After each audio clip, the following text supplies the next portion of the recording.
The envelope was between the electric bill and a catalog for outdoor furniture I had never ordered from and could not stop receiving.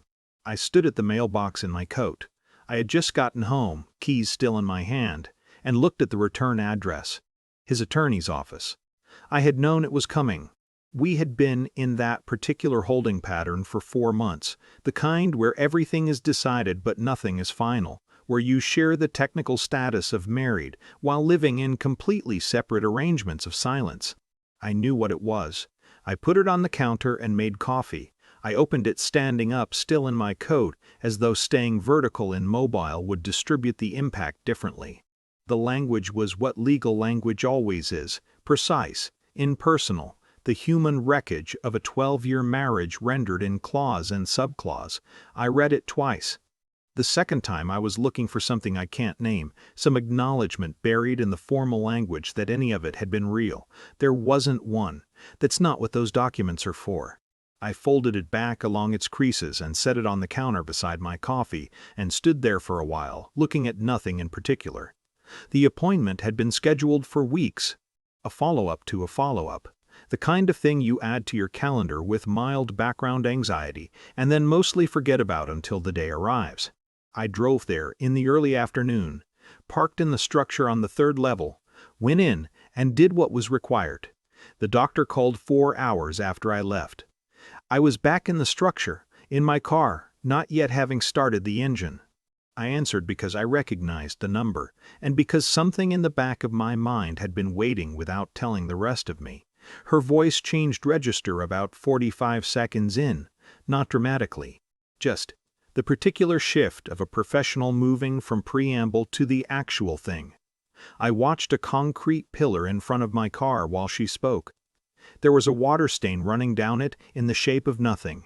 She gave me information. She used specific words. She told me the next steps, and I wrote them on the back of a receipt for my glove compartment because I had no other paper. Then I sat in the parking structure holding 2 facts at the same time. I thought about who to call. My husband came first by instinct. 12 years of instinct don't stop because of 4 months of legal process. Then the absurdity of that arrived and I set the thought down. My mother, I love my mother with a completeness that has no asterisks. But I know her. Her fear would arrive before her comfort, and she would need managing, and I did not have the capacity to manage anyone that afternoon. I scrolled to Vera and pressed call before I finished deciding to. She didn't ask many questions. She said, "Where are you?" I told her. "Stay there," she said. 19 minutes? I know because I watched the clock on my dashboard without meaning to, the way you watch things when your mind needs something small and countable to hold on to. She pulled up beside me and got out holding 2 coffees. Mine was wrong. She knew my order, had known it for 11 years. But in a hurry she had grabbed without customizing, and it was the wrong milk and too sweet and slightly too hot. It was the most comforting thing that had happened to me all day. She got in the passenger seat and handed it to me, and I took it and held it with both hands, and we sat in the parking structure together while the light coming through the concrete gaps changed its angle slowly. She didn't fill the silence. Vera understood silence the way some people understand music, as something with structure, something that means things if you let it. After a while she said, "Okay, tell me what they said." I told her, all of it. The diagnosis and the papers and the pillar with the water stain.